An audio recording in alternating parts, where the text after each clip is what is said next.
he had an accident in Mooresville that involved him and a 2-horse buggy. See, the thing is,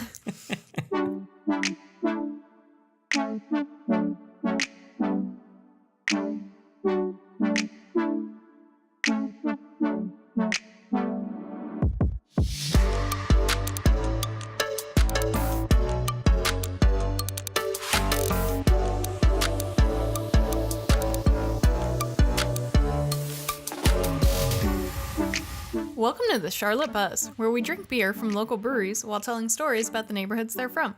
I'm Chrissy, and this is Drew. Today, gonna give a quick shout out to Heyo. Legion Brewing. They threw a pretty awesome party last weekend. We got a chance to present them with the Golden Growler. Turned out pretty nice, in my opinion. Yeah, it was pretty sweet looking. Whole lot of elbow work went into that sucker. Yeah. You can probably go there and check it out if you want to see it. Yeah, we'll have to go back and see if they put it out on display. Mm-hmm. They were kind of carrying it around with them most of the day while we were there on Saturday, but it was pretty sweet. But yeah, they threw a little party, gave some stuff away. Tickets to the Untapped Festival. Yeah. Shout out. Had a chance to meet Jason. And his fiance, Melanie. The originator. Yeah, the mind instigator. Behind the Buzz bracket. So, appreciate it. Yeah, that was really cool. The people on the internet actually exist in real life. I know that's shocking. Yeah, weird. But apparently we have several of the same stomping grounds, run into each other. Well, have been at the exact same places at the same time and not knowingly run into each other yet. So, now we'll know. Yeah. So today we're drinking from King Canary. Shabam. Which has really fancy golden crowlers. Yeah. Not to be confused with the Golden Growler. Right. But one Mr. Drew Golden across the way from me, I believe, is thoroughly happy with this packaging. Yeah. I like gold. It is IW Milkshake IPA. How's your weight? 6%. Milkshake IPA. The real question still stands. Does it bring all the boys to the yard? Guess we'll find out. Does this bring boys to the yard better than a milkshake because it's beer? Milkshake. Maybe. I don't know. It's a milkshake IPA with lactose, vanilla, strawberries. Whoa, milkshake with lactose? Yeah. Strange. Strawberries, blood orange, and a touch of raspberry. You know, I didn't get the hint while we were there, I don't think. But as soon as you opened that, I smelled strawberries. Yeah, I don't think... So we went there, obviously, to buy the beer, and tasted a handful of them. And by handful, I mean almost everything they had on tap. Yeah. But yeah, I wouldn't have said strawberry, I don't think, in that moment either. Yeah, but I smelled it. Mm-hmm. I mean, yeah, now I can't not taste it. Right now, it just tastes like alcoholic strawberry fizz to me. Now that that's in my head, but definitely can see blood orange and strawberry just by looking at it. It has that like very juicy color to it. Yeah. I mean, it looks like grapefruit juice. I mean, kind of, yeah. So what you think? I'll drink. I can't get my head around past strawberries now. Like, that's all I can taste. But I think milkshake is a decent descriptor of it. Like, it's not like thick like a tippa or a dippa, but... Or a quippa is what I was thinking, even though I said dippa. I don't know. It just has a thicker texture quality to it. But yeah, it's very fruity. Kind of like a milkshake. Oh. What say ye about it? I'm actually getting that raspberry. Are you? Which is upsetting. I wish I wouldn't have read that part. But see, this is why you got to taste stuff before you know what's in it. Yeah, not a big raspberry fan. Not either. But I don't know. It's definitely, we need to start tasting these and then read the descriptions, because that was very much... Yeah. You definitely put flavor profiles into my brain, and I can't get past them. What about the lactose? You getting it? It does not taste like milk, but I don't know. I know lactose is like the sugar in milk, and so I don't know that specifically has a flavor. Hey, I don't know. If you were intolerant of it, you'd find out. Yeah, you'd know later. Yeah. Thankfully, I'm not, because my mac and cheese life would be heartbroken. But it's good, minus the raspberry. It'll drink for me. Mm-hmm. We did, this week, make our official Van Gogh Creative Untapped. Yes. So, starting with this beer, we will go on there and start ranking them, and maybe actually put some notes in there and stuff. I never use it to its full capacity on my personal account, so we'll have to dive a little deeper into it. Yeah. But you can look out for that. I'm not sure if you become friends with people that are on Untapped, or if you just follow them. But either way, friend us. We'll friend you back. It's at Van Gogh Creative. Mm-hmm. We would have done the Charlotte Buzz, but someone took it. So, at Van Gogh Creative it is. We'll just keep it consistent with the rest of our socials. Oh, yeah. So go find us over there and find out what we ranked it and what we thought about it on there too. Yeah. So they're from Mooresville. Yes. So loved their branding. Yes. I got some things to say about that. Yeah. I'm pretty sure I said something about their branding when we were doing the buzz bracket. You did. Yes. I just liked it. I mean, that gold and blue is a favorite combo of mine. Yeah. So that may have something to do with it. But then when we went to the brewery. Yes. I thought their branding was fine. I wasn't like all about it as much as he was just during the bracket. But we walked in that door and they had me. Yeah, it was on point. Yeah. So, to that end, King Canary opened in May of 2018, so they're not even a year old. They were created by a couple who moved here from Florida, and the fun connector to last week is that Matt, the husband, actually went to the Seibel Institute, like Taboo did from Three Spirits. And I don't know if it's Andrea or Andrea, so apologies for however it's pronounced. She spent the last 10 years doing marketing and merchandising for Ralph Lauren, which makes a lot of sense with how, and she handles all of their... And the style, too. Yeah. I feel like. I totally agree. As soon as I read that, I was like, oh, it all makes sense now. Yep. It's just very well put together. It makes sense with the kind of product line they have and the way it's put together and just the general style. But, I mean, it works for them because it's done so well. The location is this really cute 2-story, like, I wanted to say boathouse, but it's this little house right on the water near Lake Norman. It's not quite on the lake. It's on one of the little, like, tributaries of it. And we call them coves down here. Whatever. And there's a few little outdoor patios that you can go to and just look over and see, you know, little boats hanging out and the other houses around. And inside is just really quaint and like feels cozy and like a house, but also feels very comfortable like a brewery. There's 2 levels, a bar upstairs, downstairs, and there's a little nook upstairs that is kind of like a kids play area. That's not overtly a kids play area. It's just like a comfortable place to arcade too, because they had NFL Blitz 99. Did they? Yeah. All right. You need to but yeah, don't think traditional arcade when the way he just said that at all. It's kind of like it almost looks like a breakfast nook in a home, that there's like the 2 benches in the corner on the walls, a table, some board games, and some different stuff in there. And NFL Blitz 99. Yes. I want to go back just to play that. With all the kids. Yeah. But yeah, it's just really cool. Again, the branding is just super on point. They've got little cages and things hanging from the ceiling. When you buy a flight, it comes to you in like a little egg basket. All of their tap handles are little birds, probably canaries. Yeah, not doves. You were one-track minded. Yeah. But overall, it was a really cool place to go hang out, and I can understand why it has done so well without even being open for a year.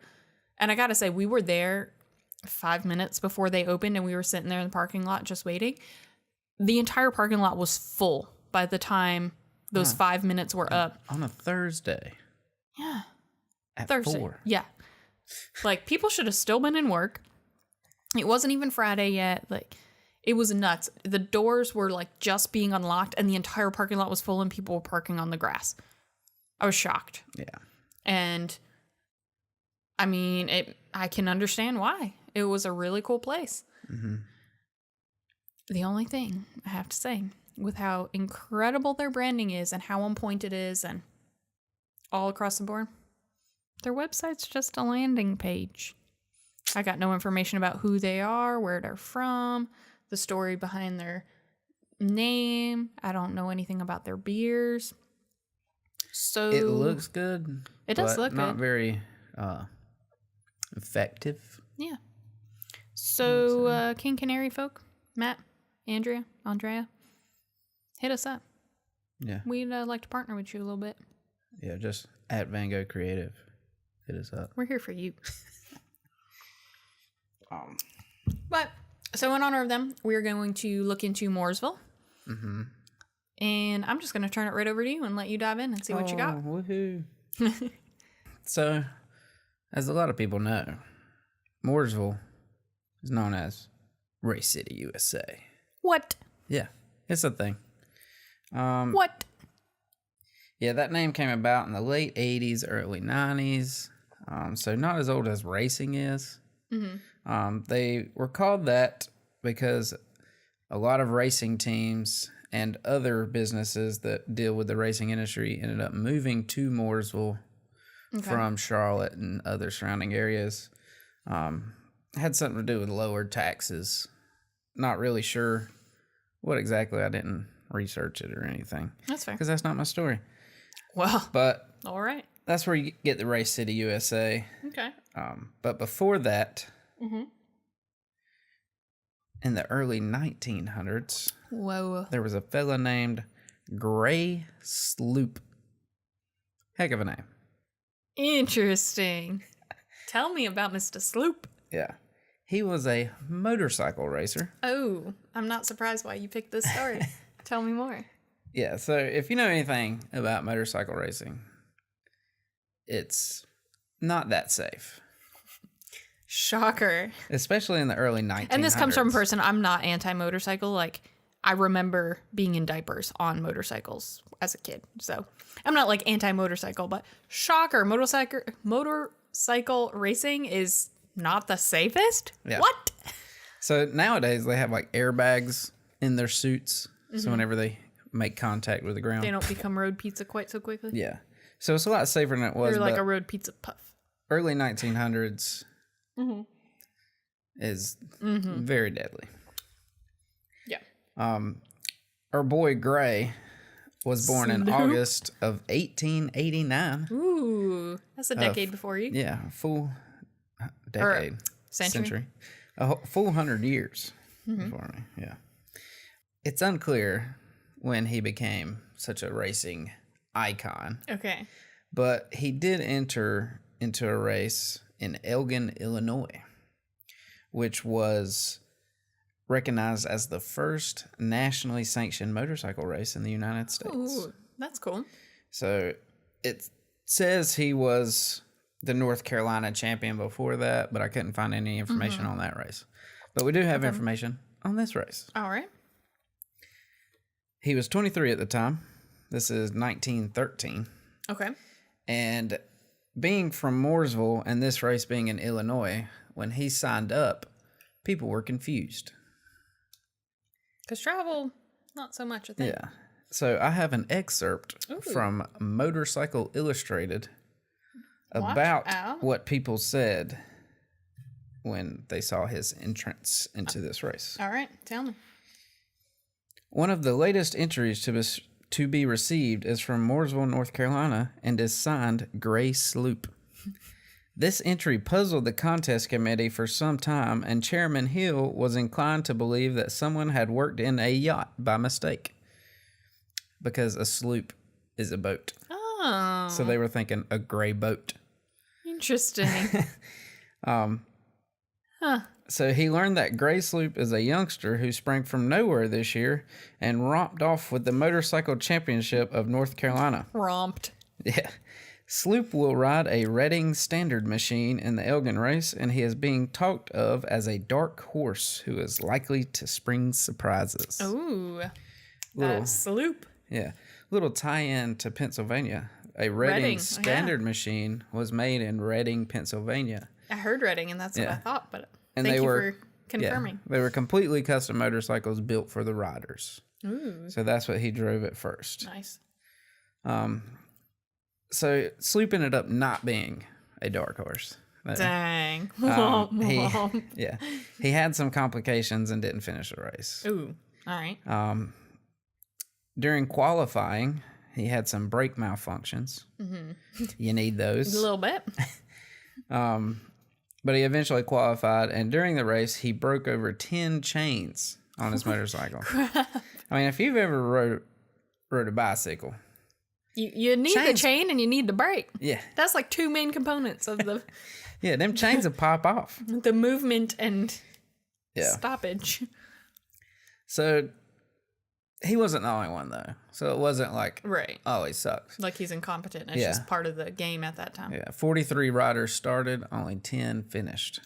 Yikes. Okay. The winner averaged a speed of 55 miles per hour over public roads. I mean, in early 1900s, I feel like that's... Yeah, and that's fast. What I wasn't able to gather, this was a 250-mile race contest. Distance. Yeah. Okay. Over an 8-mile course. Oh. Now, these are public roads. So I don't know if they shut the roads down. Right. I'm not real sure. Yeah. I would say yes. But you never know. But you never know in these times, especially what you're going to hear later. Oh, goodness. Okay. So, didn't do too well there. In early July of the next year is when we hear about him again. Okay. So, 1914, Sloop entered the Southern Championship race from Birmingham to Atlanta and back. All right. That's a 462-mile race. Well, all right. And took him 12 hours and 20 minutes. Now, I did the math because they didn't tell me. That's an average of 38 miles per hour. Okay. But he also had to change 12 tires during this, and also an entire wheel had to be changed. Yikes. So he's probably going a little bit faster. Yeah.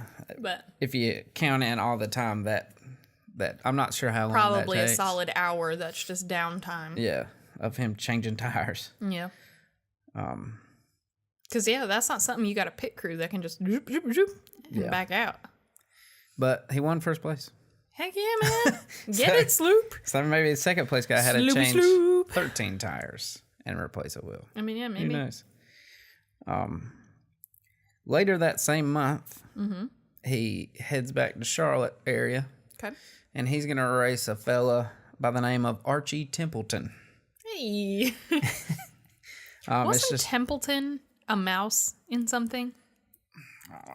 I don't know if I'm talking like a Disney movie or a kid's book or something, but Templeton in Archie comics. Well, I did think of that, but anyway.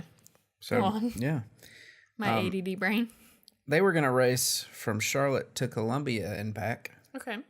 But when it came to speeding tickets, traffic, they were on their own.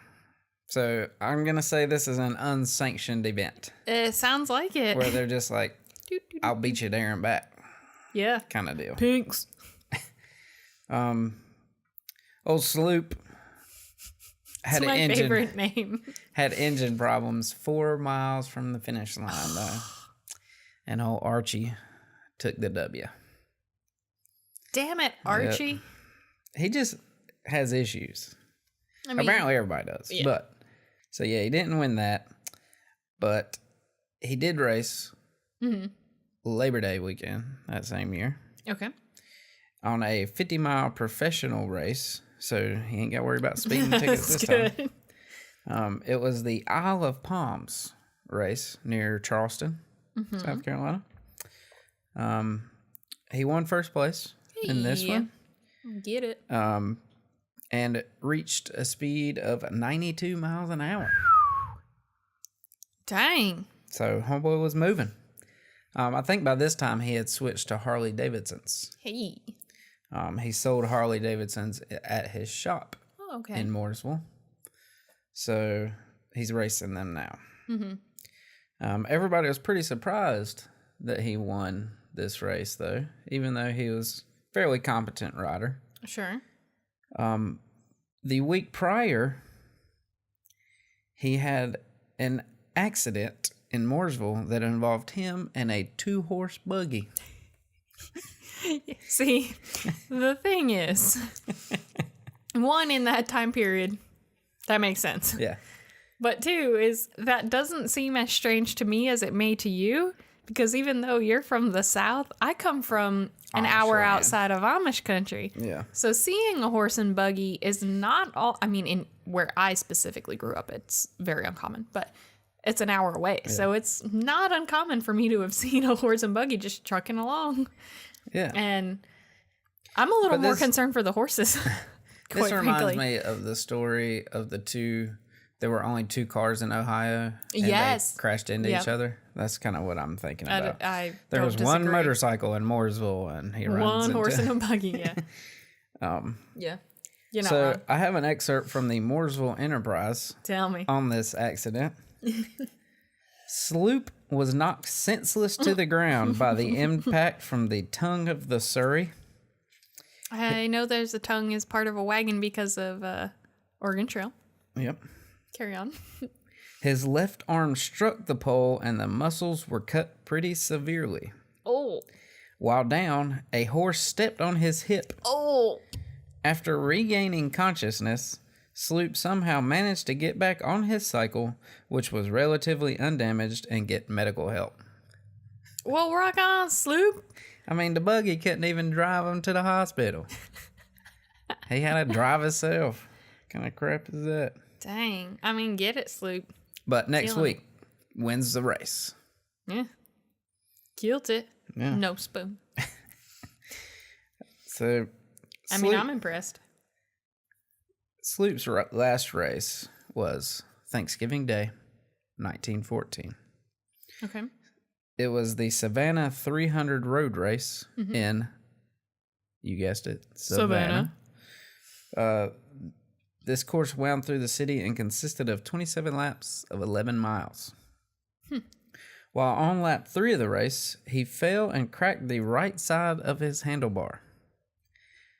Seemed like it would be an issue, but I guess it was just slightly cracked, so he didn't really I mean, I'm glad it. the end of the sentence was handlebar, because I was thinking, like, skull.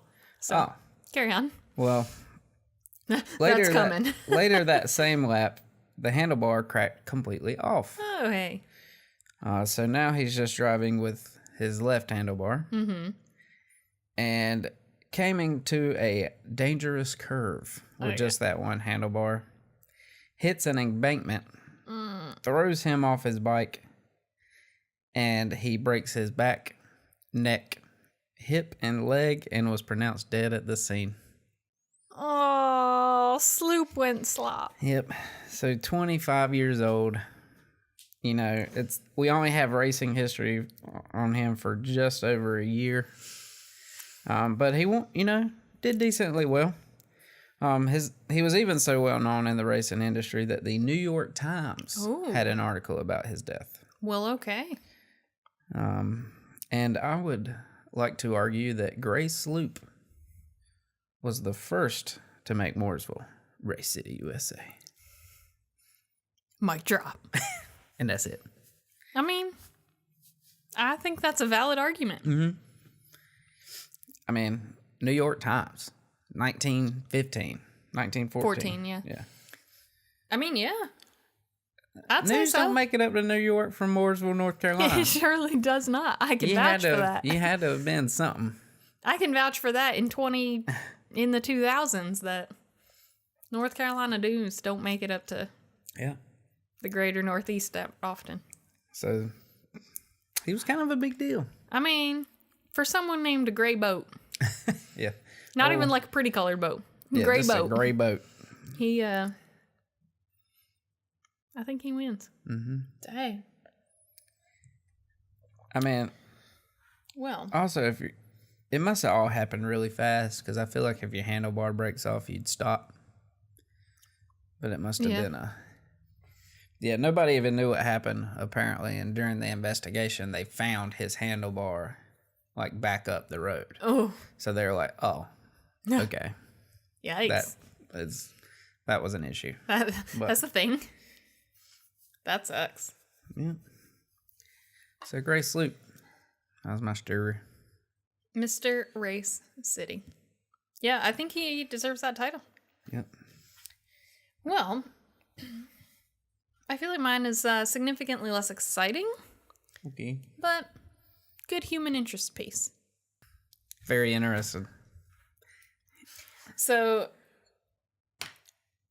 I'm just going to do, before I jump into my real part of the story, is quick little rundown on some Mooresville history. Mm-hmm.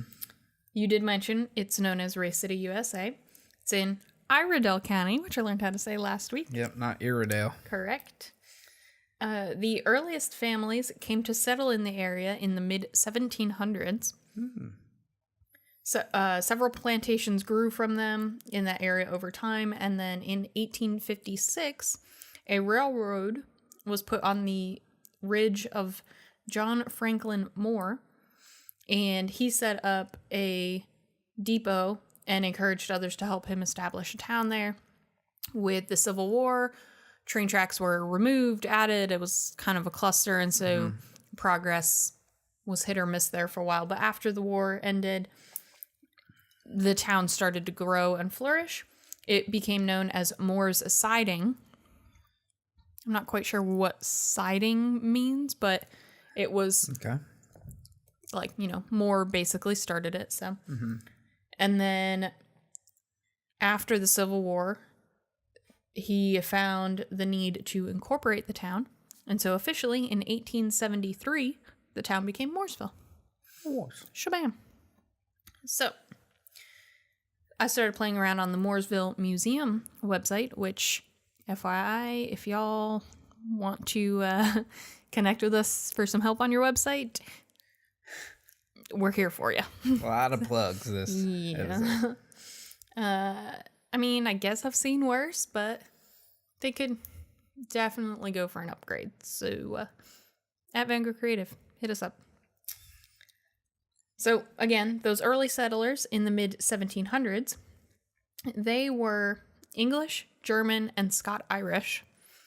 And so there's one specific Scottish clan, the McPherson clan, who had, I assume this is her married name, but a woman named Eleanor McNeely in 1797 thought it would be interesting to write a letter to her great-granddaughter. And so her great-great-granddaughter produced this letter, and it is now part of the historical content there. And so we have, from 1797, a letter written to the future. And I wanted to read a little bit of this letter and just kind of talk about some of the things that I think are very similar with society still and very, very different from society then. I just thought it was very interesting. Cool. So, Miss Eleanor was 25 years old when she wrote this letter on a Monday, December the 18th, 1797. Week before Christmas. Bam. So, I'm not going to read the whole thing. If you're watching on YouTube and you just saw me whip out this sheet of paper, it is literally front and back, fully typed out and printed. So, homegirl wrote some stuff, but right. I'm going to read out a couple of sections. So, to my great-granddaughter, to be born about 100 years hence. This is my 25th birthday. If I do not watch out, I will be an old maid. I feel like I was ever so old, but I get to wondering about 100 years from now. My children will all be dead, my grandchildren old and married, and I will probably have a great-granddaughter. Everything will be so different from now. And then I thought, why not write her a letter? Brother Isaac has just given me some beautiful white paper and pen and ink. So here is the letter. Thank you, Brother Isaac. Yes. I guess the first thing I wanted to say about that is just so interesting of like, I don't know that we all do this all the time, but I think at one point or another, we all just kind of do that. Like, in 100 years, does it really matter? Like, I don't exist. Nobody I know exists. Like, just such a human trait. But everything here has changed so much since I was born. I was born in this house, but it was then in the province of North Carolina, America. Oh. I have heard my father tell how grandfather and Uncle Adam came to this part of Carolina, about their killing buffalo and deer for their meat, and their buying grants of land from the council, and how later on the Earl of Granville persuaded the king to give him the land, and how he demanded them to pay him rent, and threatened to take their homes from them, and the governor, the hated William Tryon, sent an army to make them pay rent. Father and hundreds of other regulators surrounded General Woodell, and he didn't make them pay for it. But that was all before my day. I just thought that was super interesting because I'm like, we're hearing, like, even though it was before her day and she doesn't remember it, we are hearing firsthand what it was like to kind of live in this era of revolution, really. And I just thought that was super interesting. And I'm going to skip a good bit here where she actually talks about not really being cognizant of the Declaration of Independence or the MECDEC. But she does, I will say, she does reference it. So for the people who are like, oh, I don't know. She does specifically say, I don't remember when Mecklenburg County declared independence, or for that matter, when Congress passed their declaration. But she does specifically say, like, they both happened. Things, yeah. They did both happen. So a little further down, she goes, 15 years ago, I started school, which would put her at 10 years old. Mm-hmm. Pa wanted me to go the year before, but Mother thought she could not get along without me. I learned my letters the first day, and the teacher bragged on me. But I knew them by rote before, but it was many days before I knew them in spelling. One day, I slipped a slate and pencil and copied some of the letters, but the teacher saw me and made me stand on the floor an hour. I wonder if you will have to stand on the floor for making pictures on a slate. Which... Go ahead. No? Okay. I mean...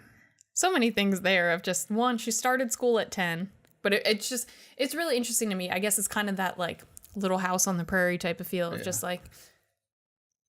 There's something about it being a letter that makes it so real because it just feels so personal of someone talking about it that it's like, oh, we hear all this historical context of this and that and the other, but you know, she actually like wasn't able to go to school until she was 10 years old because she had to stay home and help her mom do chores around the house. And, you know, but in the same hand is, you know, we have this notion of, oh, I'm just trying to like sit here and doodle on my little chalkboard and getting in trouble and getting punished. And yeah, it's like how it also makes you think of how a piece of paper was hard to get. Yeah, because they had slates, and she got that nice piece of paper from Brother Isaac. Right, like paper and pen was like quite Not the normal, commodity. Yeah.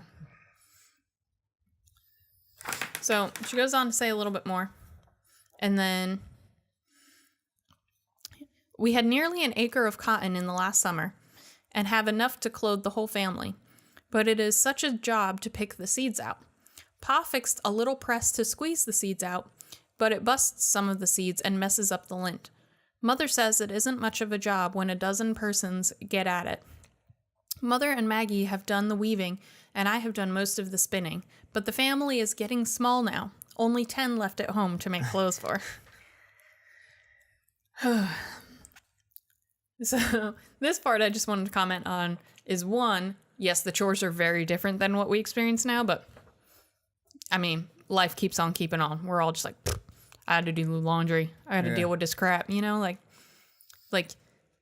the mechanics of life have changed, but life hasn't changed in 200 years. Yeah. I just think that, like, there's something almost, like, comforting about that, I guess. Like, people are always going to be people. Like, life is always going to be the same, even though it looks very different. I think there's just something kind of cool and, like, I feel like it just kind of builds ties over time. Yeah. That I thought was cool. And then also just the interesting changes of family dynamics, that the family and the house is getting small now with only 10 in the house. And she had mentioned earlier in the letter of siblings getting married and how she's now the oldest in the house with only 10 siblings or 9 siblings under her or whatever. So just something. And as you had mentioned too, like the commodity of paper being so affluent, I guess, like being such a big deal.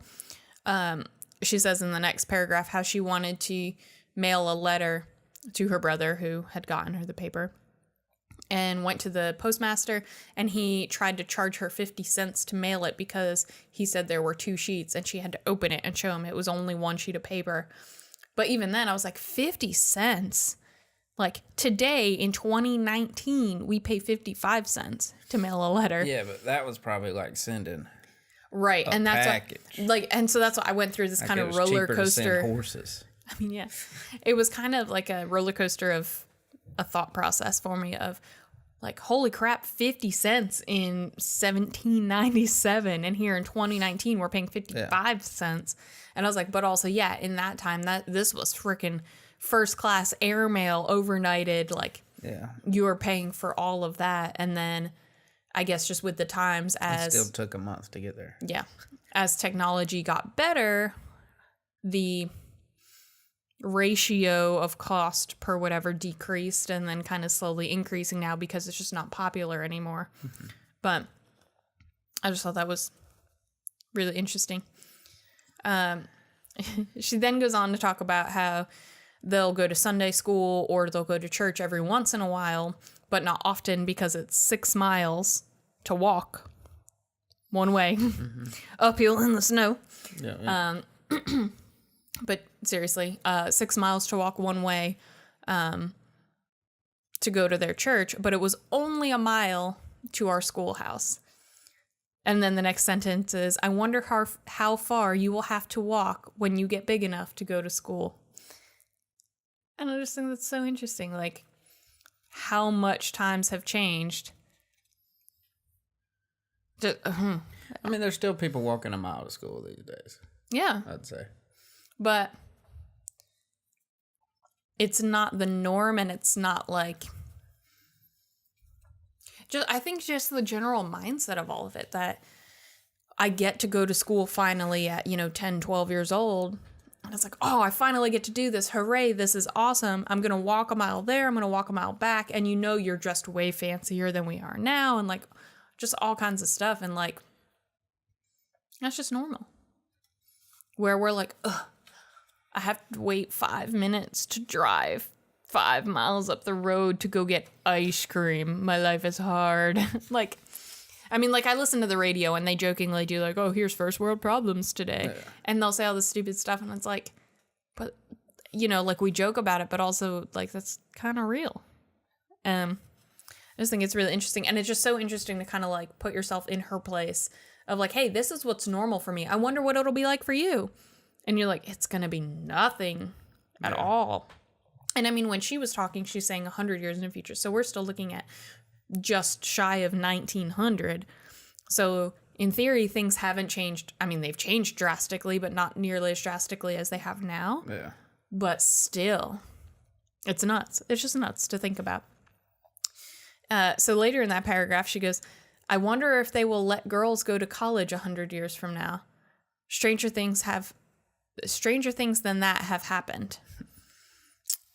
which, first of all, yeah, again, it's just one of those, like, obviously we know what history is, but it's just so interesting to read it from a first-hand account that it just suddenly makes it more real and more tangible.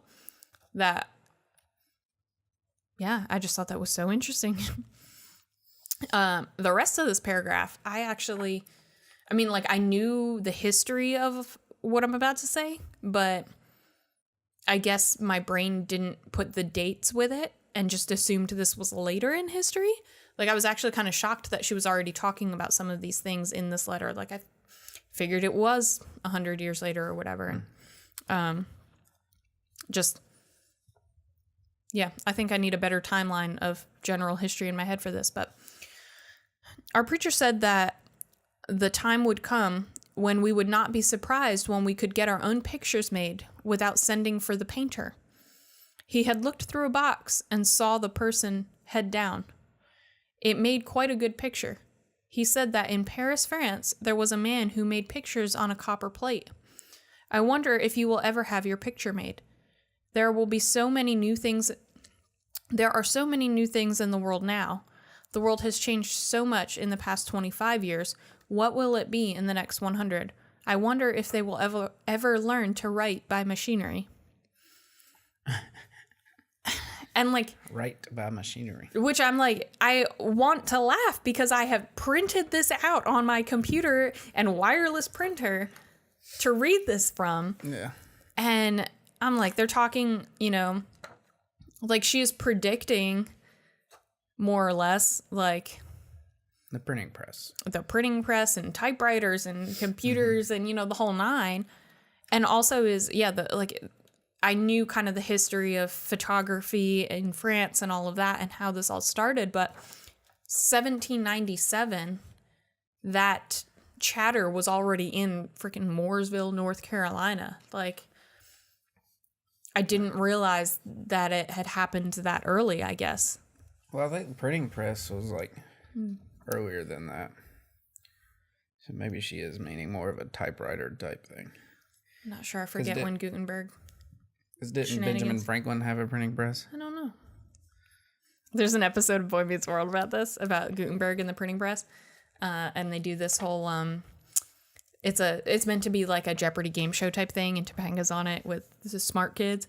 And the smart kids end up not being able to make it for some reason, so Corey and Sean have to step in, and the producers are like, oh, the people like these dumb idiots because they're cute. And so they make it into a game show of stupidity, and it becomes like X-Men comic trivia. And it becomes this whole power struggle of like, you need to learn anything worth value. And so like the whole point is the question about Gutenberg and the printing press. And I don't know that date. I know the whole episode. Of course. But not that date. Learn things of value, Chris. I know. I totally missed the entire point of the episode and know all the mindless trivia that goes with it. But yeah. I can tell you the nicknames they got on that TV show and everything, but not the date of freaking Gutenberg and the printing press. My goodness. But I guess my brain really, because I was reading this and I was like, man, if she only knew, and then started talking about that, and I was like, wow, okay, so a lot more was going on during this time. But even if the printing press was a thing, I don't think it was like, I mean, yeah, not in Mooresville, and it was certainly not a worldwide phenomenon, like super common yet. Like things were still very handwritten as books. Yeah. And that's what actually the next paragraph is. Mother showed me her old Bible this morning. Her mother bought it when she was a girl.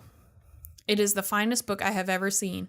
It was printed, like handwritten, in Edinburgh in 1740, 1741, and 1742. And then a little bit more, and I asked Mother to give it to me, and she said I could have it when she died. Which the two things I took from that is like literally it took somebody 3 years, which I mean it's the Bible, it's a little hefty, but it took somebody 3 years to handwrite this book. To copy it. Right. Yeah. Like they that. didn't even have to come up with the content. Right. And I totally logistically understand it, but it just blows my mind. And again, it's just the whole reading it from somebody else's point of view just makes it so much more real and tangible that that's nuts. And then the same thing is like one of those similar but super different things is like, oh, you know, I asked my mom if I could have it, and she said, yeah, like when I'm dead, you can have it as an heirloom.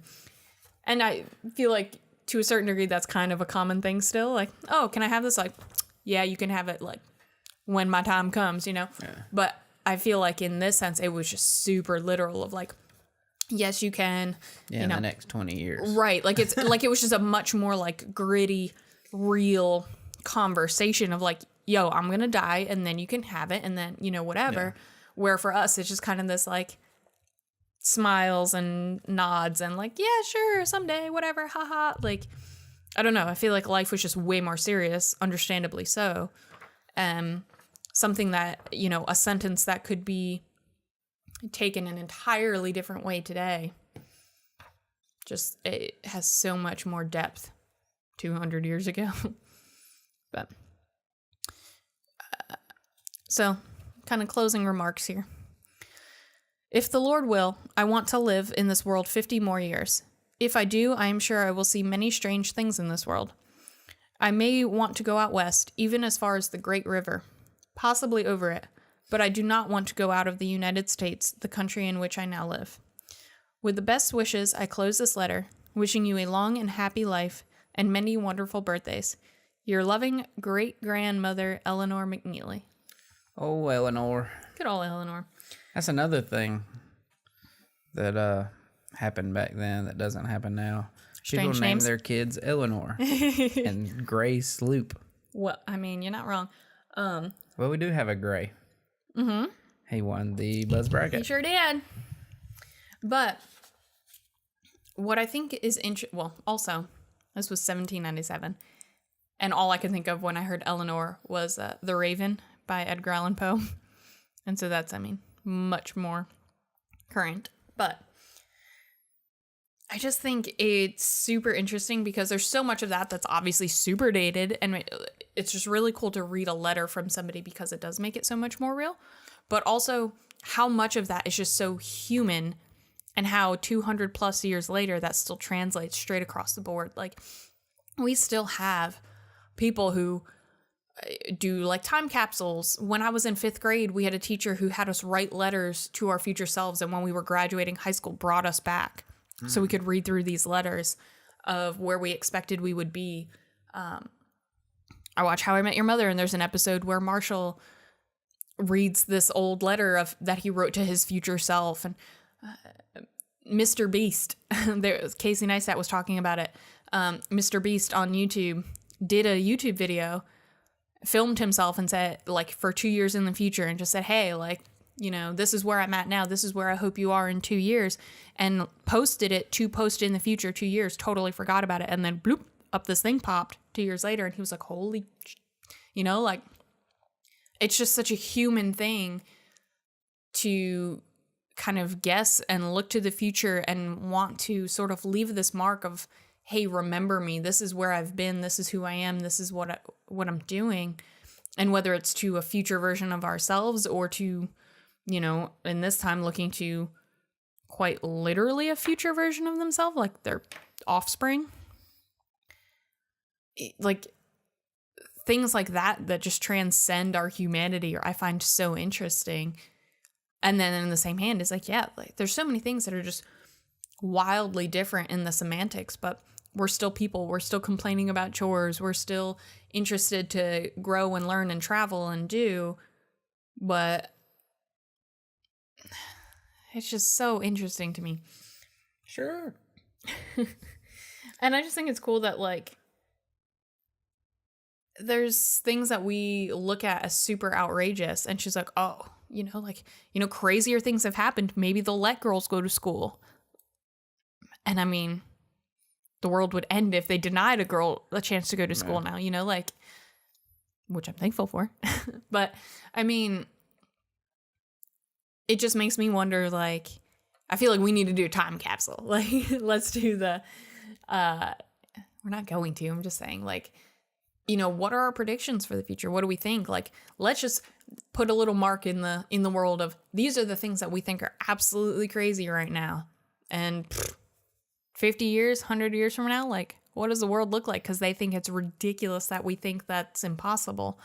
I mean, we carry around full computers in our pockets every day, and they're tiny as crap. And well, I think if you tried to guess right now, what would life be like in 100 years, you'd be completely wrong. Yeah. Because you don't know. Right. And everything's moving so fast that you can't even predict 10 years from now. Contemplate. Yeah. 100 years from now. But I feel like every generation probably feels like that. Maybe. I don't know. I just think it's so interesting. I think there's just such a human quality in that. And I just felt like in process of reading this letter, like just super connected to this girl as another human being. And, you know, she's 200 years dead. But like for a minute, she was real again. Kind of a thing. And I think that's a very human thing, is like wanting to be remembered, wanting to leave a mark, where even though knowing you're going to be dead 100 years, but you're hoping that somewhere down your family line, someone will read this and for a minute you'll be real again. It's weird. It's morbid. Like, it puts me in a weird headspace, but I just think it's super interesting. And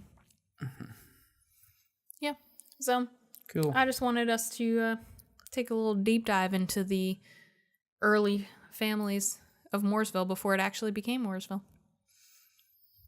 That's what I've got. So check out the Mooresville Museum. Maybe they'll have a better website. The actual place, not the website. Yeah. Yeah. There's a lot of museums in Mooresville, though. Or there's like the NASCAR Auto Racing Hall of Fame. Yep. They've got there is actually a very big, like, Did historical. I say NASCAR Auto Racing? You did. North Carolina Auto Racing Hall of Fame. There's a very historically minded group of Mooresville. They have a Facebook page where they basically come on and say, hey, who's got pictures of your house, like historical ones? Like, we want to bring these together. And it's just this group that's constantly digging up more history from the people themselves. And, you know, what's sitting in your basement? Let's talk about it. Let's bring this out and, like, truly develop the grassroots of what this history actually was. Let's not try to fabricate it. Let's not just tell a random glossed over story. Let's bring out the nitty gritty of each house and each family that exists here. And I think that's really cool, because I don't think that's a very common thing. Probably not. But all right, now that I took us down a very strange road, I think that's all we've got for this week. So go check out King Canary, because it's awesome. Yeah, cool looking place. It's a really cute little place. Absolutely worth fighting I-77 for at least one time to check it out. And the crowd once you get there. Yeah. Definitely worth the chaos that it takes to get there. And then it's up to you if you want to keep going back. So make sure that you like, comment, follow, subscribe, do all the things on all the social medias. And now go check us out on Untapped at Van Gogh Creative. And we'll see you next week. Check you later. Bye.